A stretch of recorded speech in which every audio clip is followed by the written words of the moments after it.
बिहार में कड़ाके की ठंड के बाद खिली धूप ने लोगों को राहत दी है। मौसम विज्ञान केंद्र के अनुसार दिन का तापमान सामान्य होने से कोल्ड डे की स्थिति खत्म हो गई है, लेकिन रात का पारा 6 से 8 डिग्री सेल्सियस के बीच रहने से कनकनी बनी रहेगी। तराई क्षेत्रों में 19 जनवरी तक कोहरे का असर रहेगा। रात और सुबह के समय अब भी कनकनी लोगों को परेशान कर रही है। हालांकि दिन में धूप निकलने से अधिकतम तापमान में बढ़ोतरी दर्ज की जा रही है। धूप की वजह से बाजारों और सार्वजनिक स्थानों पर चहल पहल बढ़ी है। बिहार में पड़ रही कड़ाके की ठंड के बाद खिली धूप ने लोगों को राहत दी है। फिलहाल राज्य के किसी भी हिस्से में कोल्ड डे को लेकर किसी तरह का अलर्ट नहीं जारी किया गया है। रात के समय का पारा 6 से 8 डिग्री सेल्सियस के बीच रहने की वजह से सुबह और शाम के वक्त कनकनी बनी हुई है। तराई क्षेत्रों में 19 जनवरी तक कोहरे के आसार है। रात और सुबह में अब भी लोगों को अत्यधिक ठंड महसूस हो रही है।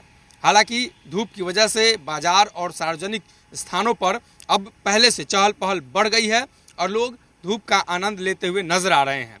फिलहाल राज्य के किसी भी हिस्से में कोल्ड डे की स्थिति नहीं है। दिन का तापमान सामान्य या उससे थोड़ा ऊपर है। हालांकि न्यूनतम तापमान में खास बढ़ोतरी नहीं हुई है। इस कारण रात और सुबह ठंड का असर अब भी देखा जा रहा है। हाल के दिनों में किसी पश्चिमी विक्षोभ या शीतलहर की चेतावनी भी नहीं जारी की गई है। इसकी वजह से राज्य के ज़्यादातर हिस्सों का मौसम अब सामान्य है। हालांकि हिमालय के तराई क्षेत्रों में, जिसमें पश्चिमी चंपारण, पूर्वी चंपारण, सीतामढ़ी, शिवहर, मधुबनी, सुपौल, अररिया, किशनगंज में सुबह के समय में घना कोहरा देखने को मिल रहा है और लगभग 400 मीटर के आसपास की विजिबिलिटी कई इलाकों में रही है। तो अब धीरे धीरे मौसम सामान्य होने लगा है।